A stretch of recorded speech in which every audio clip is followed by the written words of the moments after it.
Muhammad wa ala alihi wa sahbihi ajma'in wa min tabi'ahum bi ihsani ila yaumiddin, amma ba'd.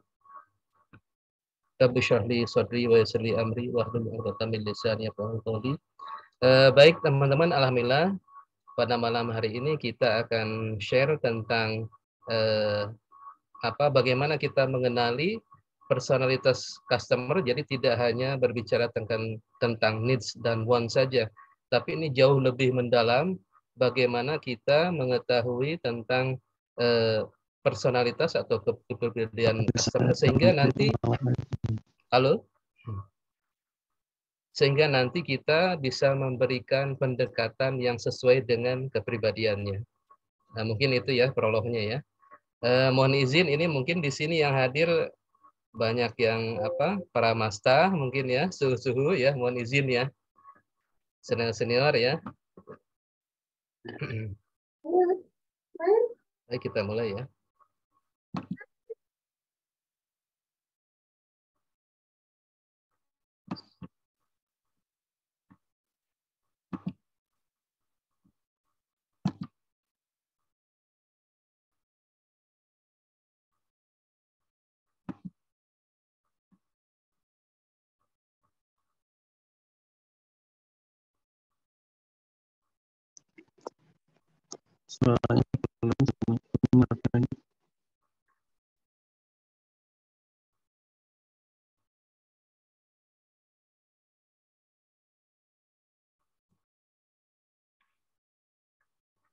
Baik ya.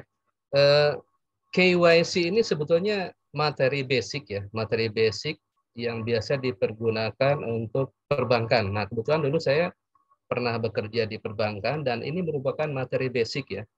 Basic KYC ini, jadi selain kita untuk berjualan, kita juga untuk menganalisis sejauh mana customer ini layak untuk dibiayai, seperti itu ya, layak untuk dibiayai.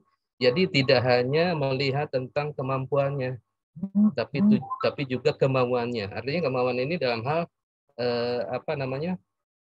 karakternya, begitu ya. Tapi jauh sebetulnya dari KYC ini ada materi yang sebetulnya wajib diketahui oleh seorang marketer ya. Jadi ini tentang personalitas customer gitu ya. Nah, apa itu KYC atau Know Your Customer? Jadi bagaimana kita mengetahui atau mengidentifikasi karakter customer, kepribadian seperti apa, sehingga kita bisa memberikan pendekatan yang sesuai dengan kepribadiannya, begitu ya.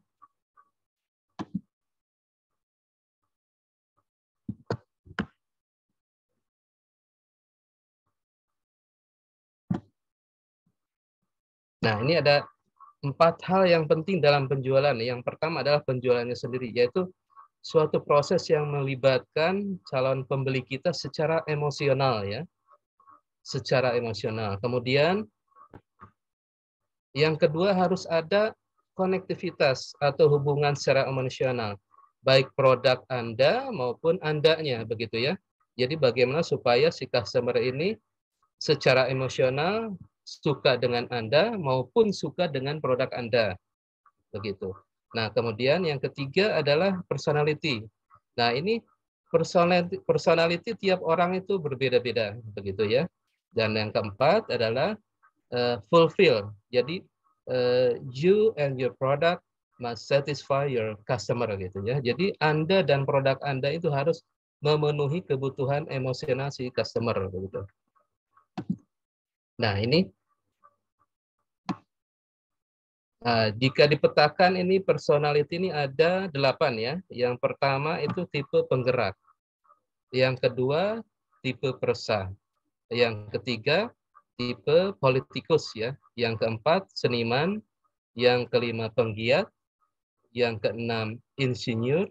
Yang ketujuh itu normal. Nah, ini bukan berarti tiap orang itu penggerak, kemudian ada yang peresah, tapi semua orang, setiap orang itu punya sifat-sifat seperti ini ya. Punya ketujuh sifat seperti ini. Hanya saja yang dominan yang mana seperti itu. Ya. Nah, kita jelaskan satu persatu. Nah, ini.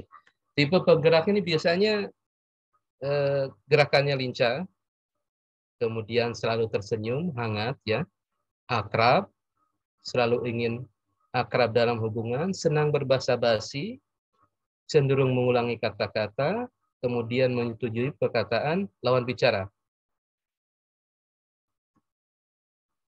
Nah, jadi meskipun strata sosialnya lebih tinggi, tapi dia biasanya menyapa duluan, gitu kan, say hi, misalnya ada eh, top manajemen, top level, ketemu OB atau ketemu security, dia menyapa duluan, tersenyum, gitu, selamat pagi, begitu ya. Nah, ini tipe-tipe si penggerak, begitu.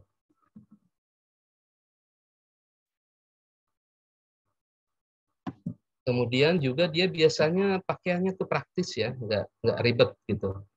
Nah, tangannya biasanya sering bergerak-gerak saat bicara. Kemudian orangnya tidak suka yang detail ya, jadi langsung-langsung aja. Orangnya selalu optimis. Nah, karena dia sering optimis, jadi kalau misalnya dikasih tugas, ini gimana seminggu selesai? Selesai gitu. Ternyata setelah seminggu kemudian ditanyakan, belum selesai. Nah, biasanya orang-orang tipe penggerak seperti ini ya. Kemudian mengambil keputusannya tidak berdasarkan logika, tapi berdasarkan hati ya. Ini ciri-cirinya. Nah, ini bagaimana pendekatan ke tipe penggerak ini? Yang pertama tentunya ya kita perbanyak senyum, lakukan basa-basi ya. Jadi jangan langsung ke penawaran. Jadi basa-basi, nah biasanya orang seperti ini senang dengan basa-basi. Kemudian saat memberikan penawaran, nah itu jangan ribet dengan tabel-tabel perhitungan. Misalnya kita menawarkan katakanlah coupling produktif lah. Nah, kemudian kita memberikan ilustrasi BEP ya. Misalnya, wah ini ada pohon duriannya. Jadi nanti dalam sekian tahun akan menghasilkan buah sekian kilo. Dari sekian kilo ini menghasilkan keuntungan berapa. Nah, itu mereka pusing gitu. Jadi tidak perlu secara detail seperti itu, jadi cukup langsung ke intinya saja. Nah, ini tipe-tipe penggerak seperti itu. Nah, kemudian buat sebahagia mungkin, begitu ya. Dan tentunya buat pernyataan tertutup, karena tipe seperti ini cenderung ya dan ya, begitu ya. Nah, ini ada tipe seniman ya. Nah, tipe seniman ini biasanya kalau jabat tangan itu dia cepat lepas tangannya gitu ya. Kemudian orangnya necis gitu ya, pakaiannya tuh modis segala macem. Kelihatannya tuh kayak ekstrovert gitu, kayak periang, kayak senang bergaul, tapi sebetulnya introvert gitu. Nah, ini ya. Nah, orang ini lebih suka kualitas gitu. Jadi tidak peduli harga. Contoh misalnya dia beli barang-barang katakanlah furnitur dengan ukiran gitu, harganya yang fantastis. Dia nggak masalah dengan harga, yang penting mutu dan kualitas gitu. Nah, kemudian orang seperti ini tidak suka eye contact terlalu lama. Jadi kalau misalnya eye contact dengan kita, itu biasanya dia langsung mengalihkan perhatiannya. Kemudian melihat ke bawah, biasanya seperti itu. Dan orangnya nggak suka basa-basi, begitu ya.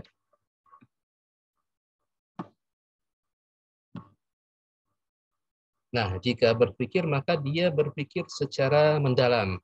Jadi artinya kalau misalnya kita kasih penawaran, kemudian dia berpikir, itu jangan diinterupsi. Biarkan dia berpikir seperti itu ya.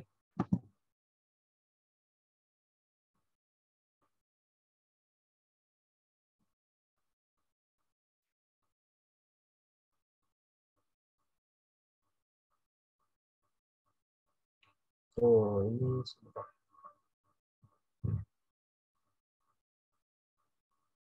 Oh, ada slide yang terlewat ya, nggak apa-apa. Jadi untuk approach-nya, jadi jangan eye contact terlalu lama, begitu ya. Kemudian juga pada saat kita mengajukan pertanyaan, misalnya dia tidak menjawab, itu kita tenang aja, jangan panik, gitu, jangan menganggap kita di apa istilahnya dicuekin begitu ya, karena dia perlu berpikir orang seperti ini, begitu. Jadi tunggu sampai dia merespon. Nah, setelah merespon baru kita lanjutkan komunikasi seperti itu ya.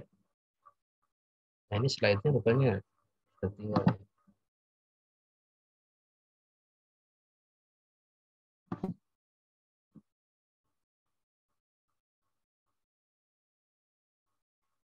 Nah, Eh, ada juga tipe persah. Persah itu jadi dia sedikit-sedikit mengeluh begitu ya.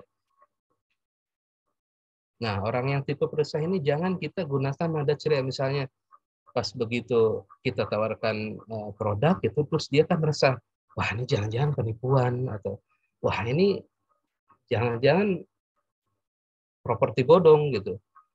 Nah, seperti itu. Nah, ini jangan jangan gunakan nada ceria seperti, wah Bapak gitu kan, apa kabar, gimana nih, alhamdulillah nih unit kita bagus, begini-gini, legalitasnya segala macam aman begitu ya. Nah, jangan gunakan nada ceria seperti itu. Jangan juga terlalu menceritakan tentang keunggulan. Semakin kita bicara keunggulan banyak, dia semakin curiga orang seperti ini. Begitu ya. Jadi seperlunya aja gitu begitu ya. Ada kelemahannya juga kita ceritakan, kelebihannya juga kita ceritakan begitu. Nah, ini caranya gimana ya?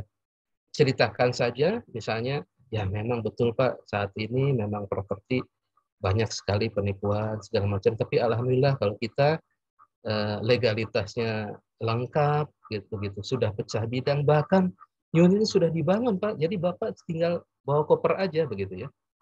Jadi dengan nada yang tidak nada antusias begitu. Kemudian ini ada yang tipe politik. Nah, tipe politik ini dia itu lebih suka kalau dia lebih besar dari kita, lebih unggul dari kita. Ya songong lah intinya ya. Jadi kalau misalnya kita ketemu sama dia tuh dia seperti memperlihatkan ininya, kelebihannya, powernya begitu ya. Jadi kalau misalnya kita janji ketemu sama dia, kita suruh nunggu lama begitu kan, dia nggak datang-datang, baru setelah berapa lama kemudian dia manggil kita begitu ya. Kemudian pas datang di depan mejanya tuh ada sederet gelarnya ditulis. Dari S1, S2, S3 gitu kan sampai S-Cendol gitu ya. Lengkap semua diperlihatkan gitu. Jadi dia itu ingin memperlihatkan powernya begitu ya. Nah,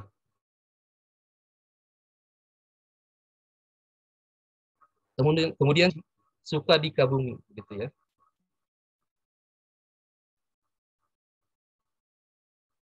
Nah, bagaimana cara approach, cara pendekatan ke tipe orang ini? Jadi puji-pujilah dia begitu ya. Gelar-gelarnya, wah Bapak gitu. Ini S2-nya di mana Bapak? Ini segala macam gitu ya. Wah ini seangkatan dengan om saya begini. Wah Bapak Allah hebat begitu ya. Kemudian juga tunjukkan rasa kagum kita ke pencapaian-pencapaiannya begitu ya. Kemudian juga kalau kita menuliskan penawaran, kita tuliskan gelarnya dengan lengkap begitu ya. Nah, ini bukan berarti kita mau menjilat ya, tapi kita berikan apa yang dia mau, apa yang dia rasa nyaman begitu ya. Jadi bukan berarti menjilat, tapi kita berikan apa yang mereka mau begitu. Nah, selanjutnya tipe seniman.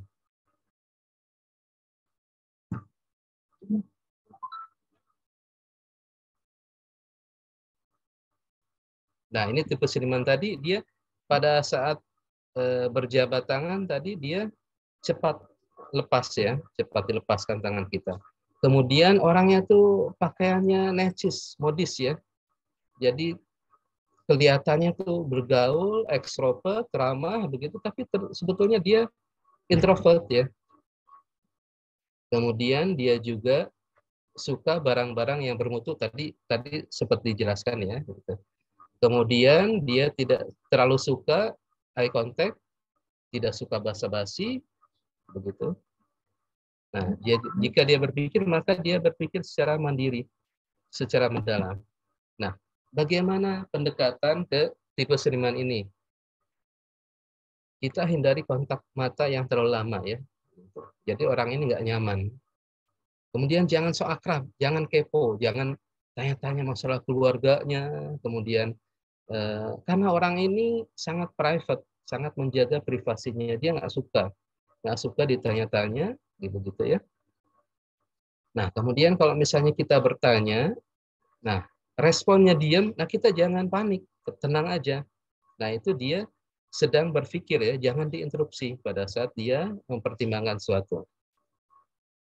gitu. Baru setelah dia merespon, kita lanjutkan dengan percakapan berikutnya, ya, begitu.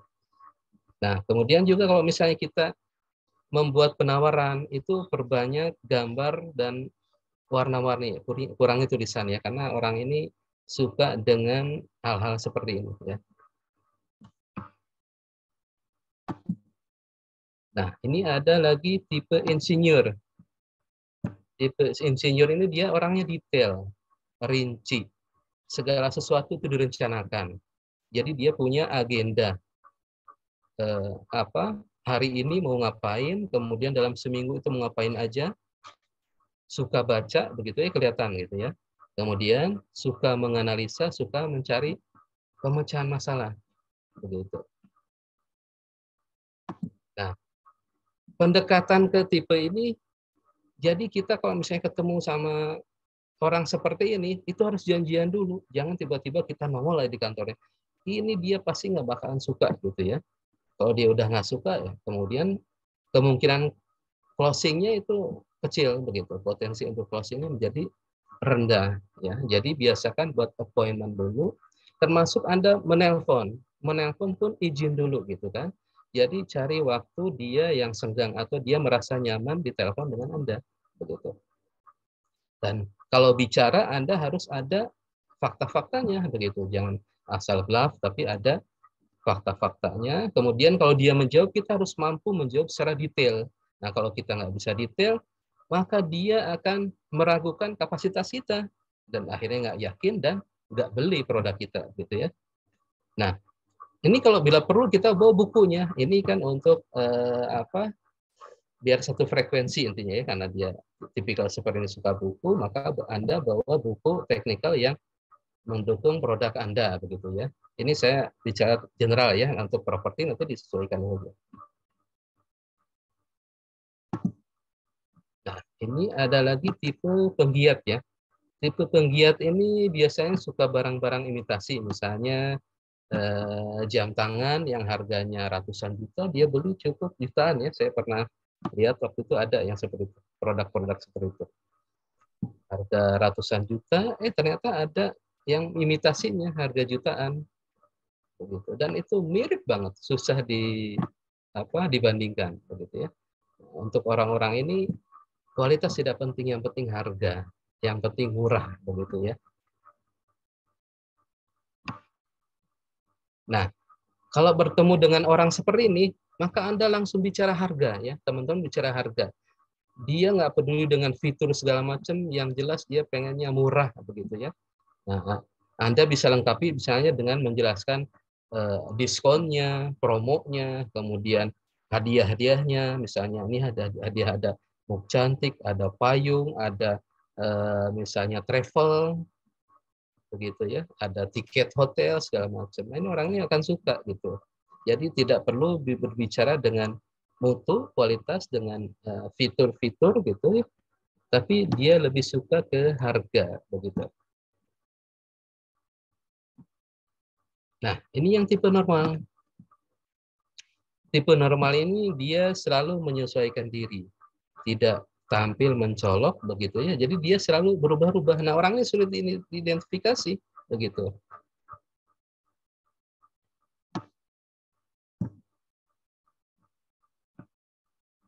Nah, bagaimana pendekatannya? Nah, sampaikan aja produk ini sudah umum, artinya. Jadi kalau misalnya dia minta sesuatu yang berbeda, misalnya diskon atau apa, sampaikan aja.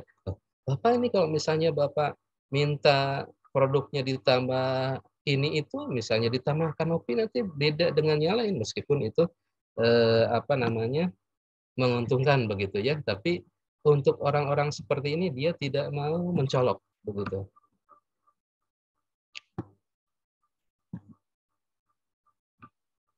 Nah, kemudian bagaimana nih prosesnya tadi dari KYC tadi? Yang pertama, identifikasi kepribadiannya, kemudian lakukan pendekatan sesuai dengan jenis karakternya, dengan jenis karakternya ya. Kemudian lakukan engagement dan handling ya, handling, objection, dan akhirnya close the deal, begitu ya.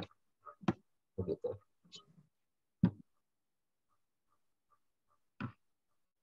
Oke, kita mungkin lebih banyak ke diskusi ya.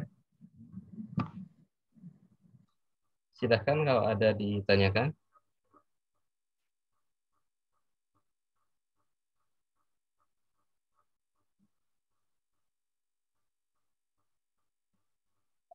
Oke, terima kasih Bu Benny, luar biasa nih.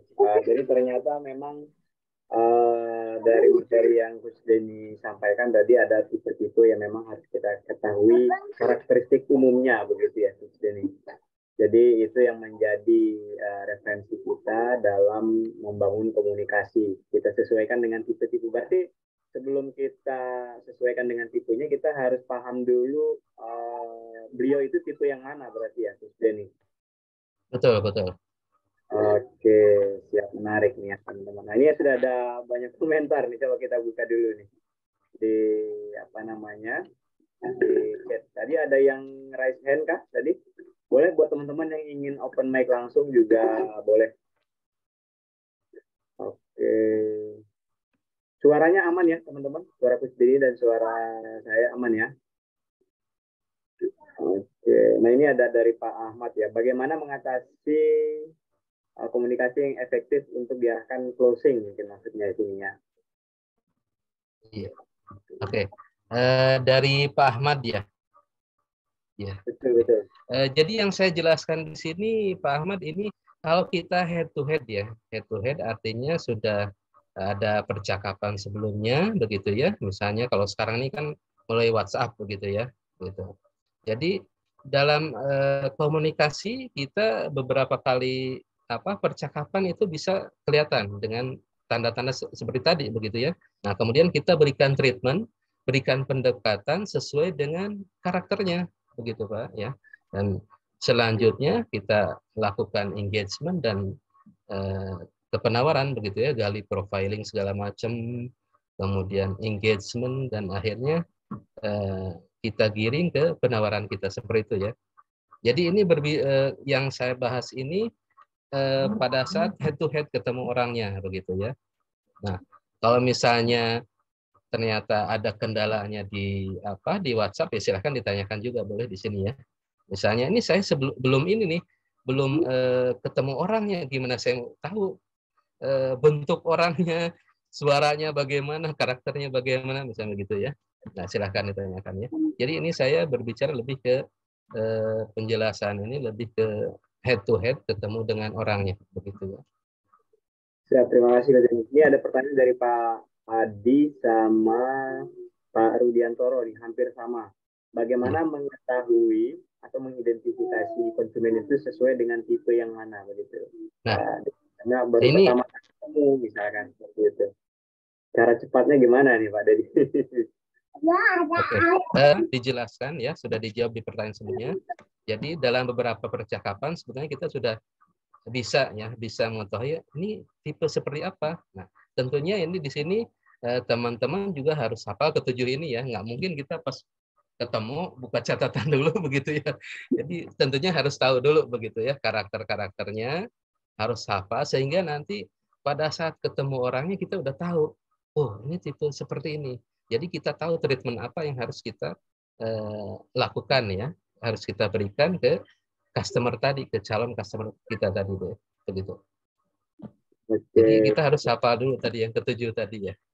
Ya, jadi di apa namanya di percakapan awal itu kita memang harus bisa identifikasi lebih cepat gitu ya Pak ya.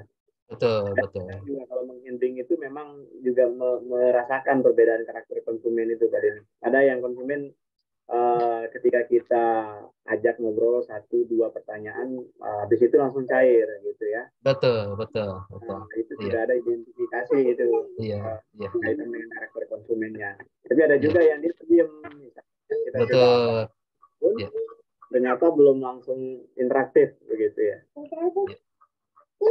Bahkan sekalinya bertanya itu biasanya pertanyaannya dalam gitu.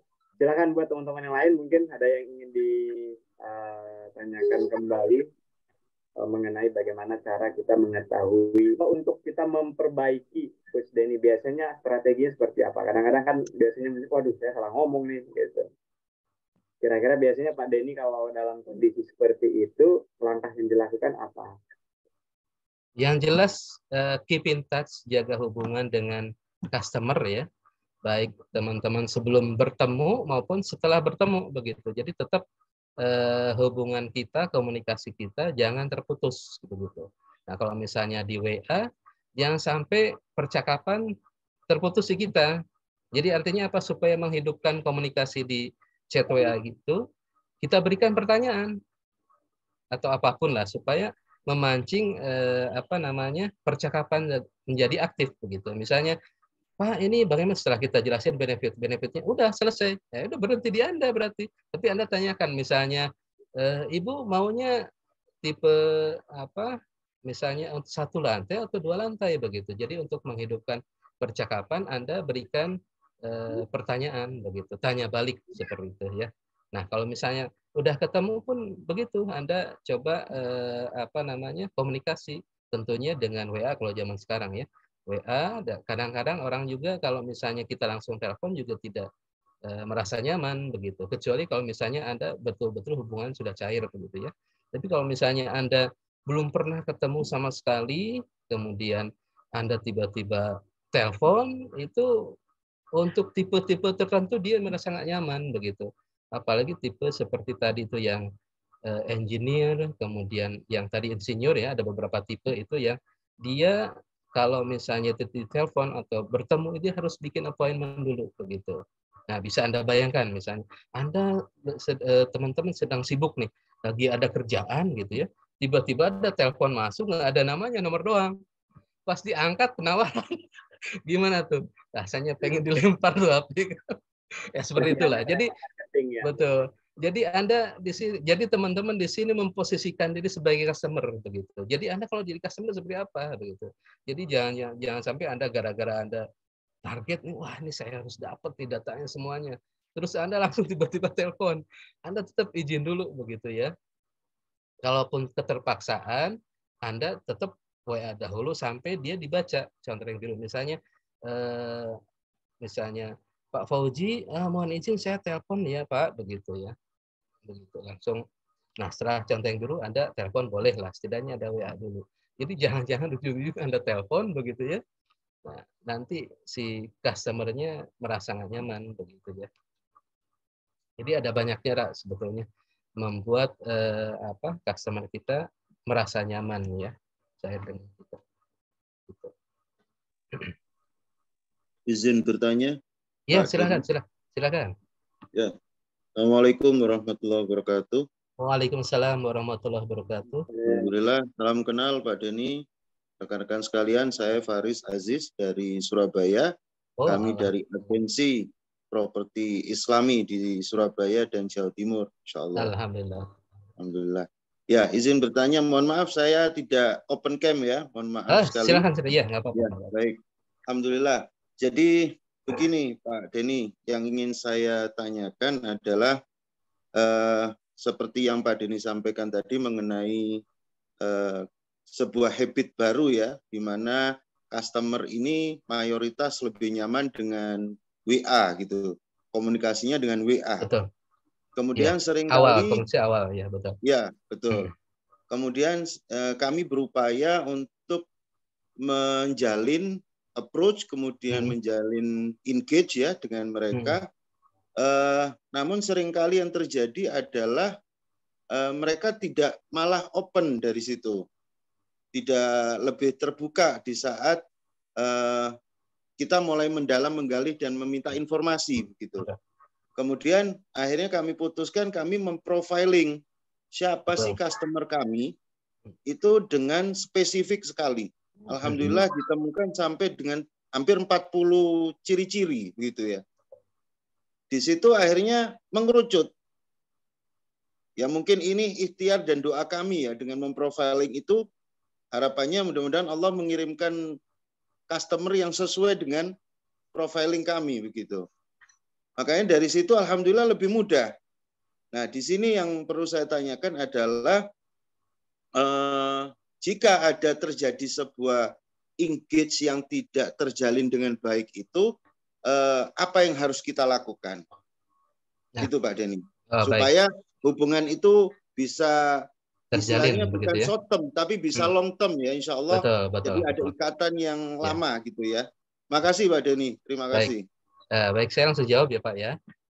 Pak Arin ya, Pak Faris Pak. Pak Faris ya, baik.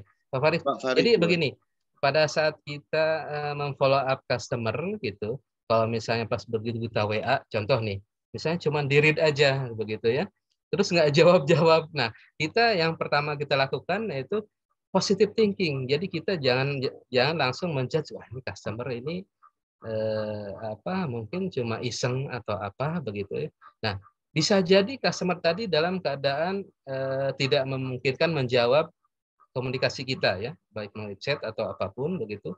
Misalnya sedang di jalan atau mungkin lagi repot begitu ya.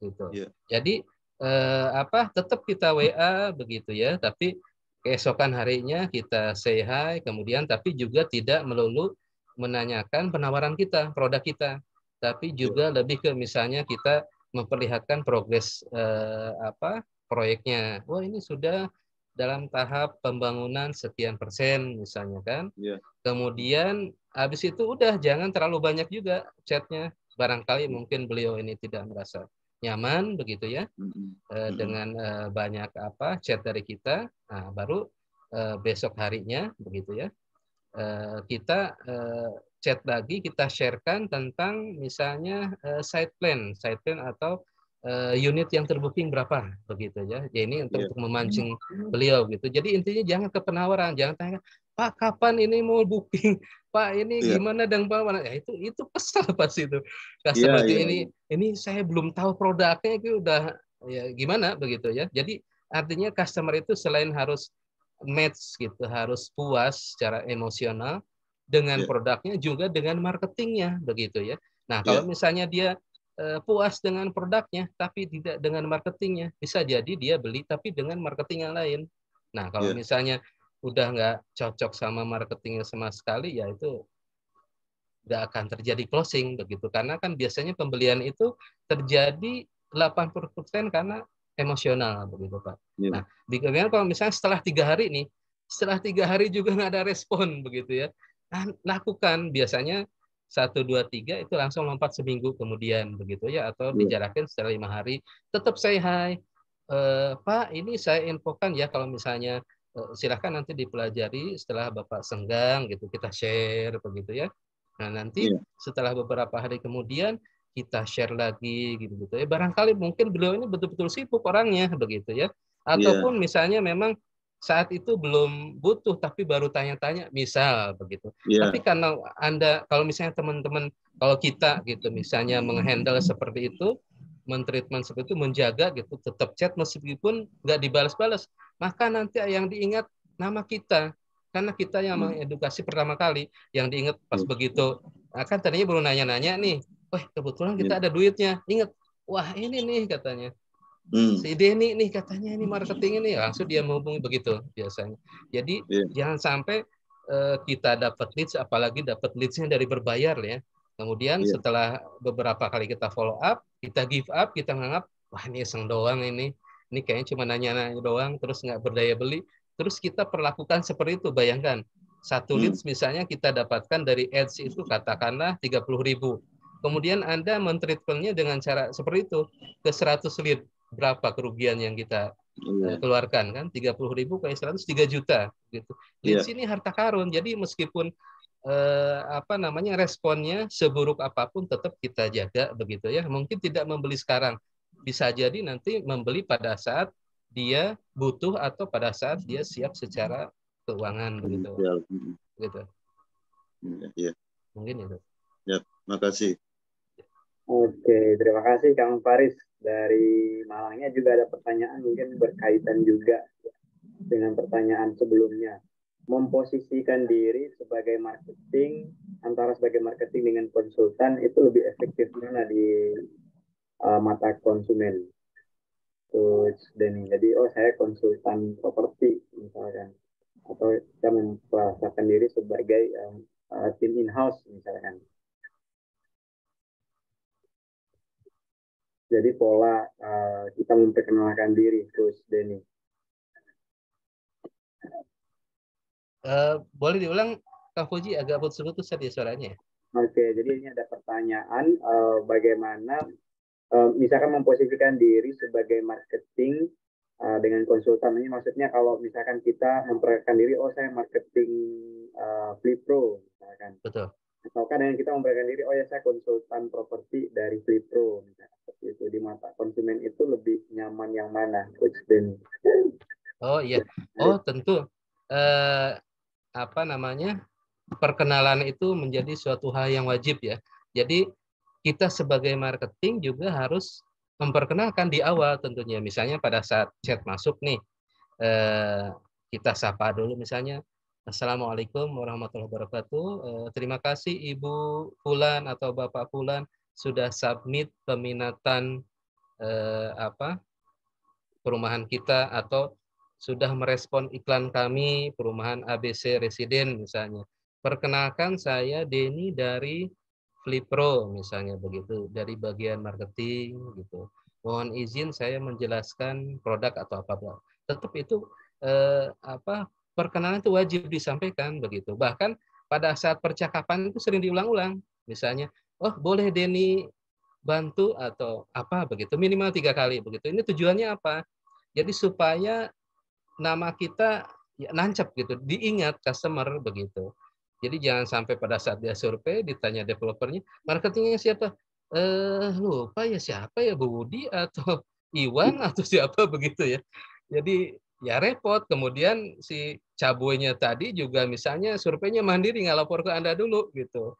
Nggak ke kita dulu. Ya akhirnya pas kita komplain juga nggak bisa gitu, customer-nya nggak kenal kita, kemudian juga developer akhirnya nggak mengakui bahwa itu closingan dari kita begitu. Jadi itu bagian dari hal yang paling wajib, yang paling dasar itu nama ya, supaya kita dikenal oleh customer kita dan dari mana begitu ya.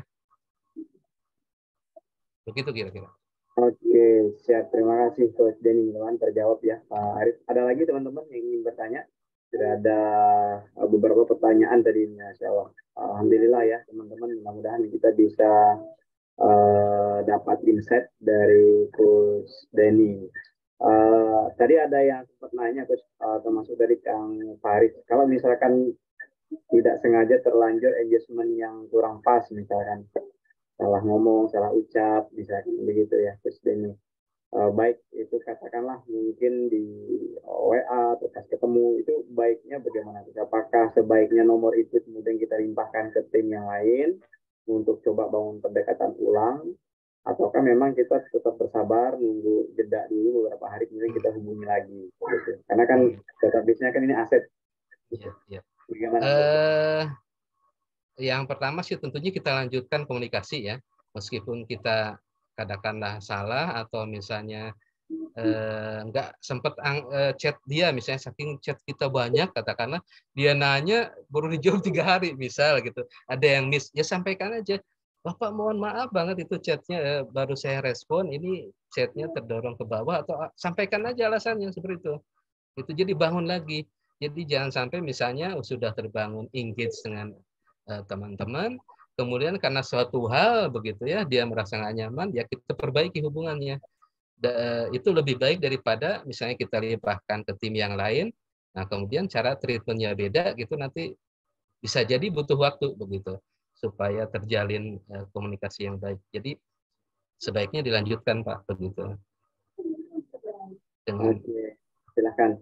Terima kasih buat teman-teman yang sudah bertanya. Ada lagi teman-teman yang ditanyakan? Ada Kang Abdil di sini, kemudian Ibu Ayudia, Pak Afandi, Pak Ahmad, Pak Arif, ya Pak Ari, dan teman-teman lain mungkin yang belum bisa disebutkan satu persatu, boleh raise hand, open mic atau open cam begitu ya teman-teman.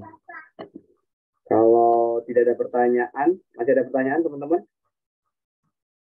Kalau misalkan sudah cukup, mungkin kita bisa kasih kesempatan untuk Coach Denny, kira-kira untuk closing statement mungkin malam hari ini berkaitan dengan poin-poin atau review-review yang harus kita perhatikan dalam kita bisa mengenali customer kita. Baik Kang Fauzi, jadi dalam apa namanya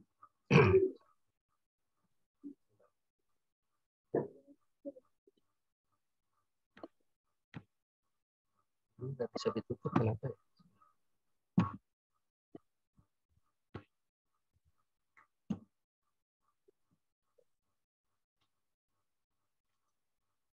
Eh,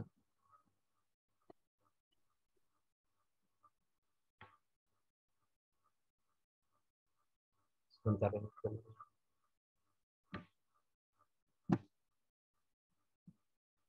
Oke.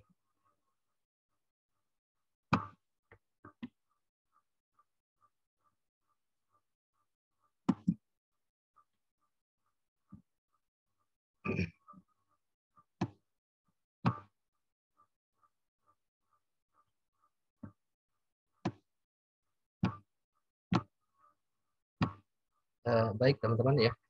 Jadi dalam apa namanya berkomunikasi ya, berinteraksi dengan customer, jadi tidak hanya berbicara tentang needs dan want ya, tidak hanya berbicara tentang kebutuhan dan kemauannya, tapi jauh dari dua hal itu ada yang lebih penting, yaitu mengenal karakteristiknya, karakternya begitu ya, personalitasnya. Agar apa? Agar kita nanti bisa memberikan treatment yang sesuai dengan karakternya begitu. Seperti yang tadi saya jelaskan tadi, ada 7 tipe apa karakter begitu. Jadi setelah kita identifikasi, kita tahu tipe apa, maka kita berikan treatmentnya yang sesuai. Harapannya apa? Supaya terjadi engage, kemudian customer kita tertarik, dan kemungkinan closingnya, potensi closingnya lebih besar seperti itu ya. Ini itu Kang Fauzi ya.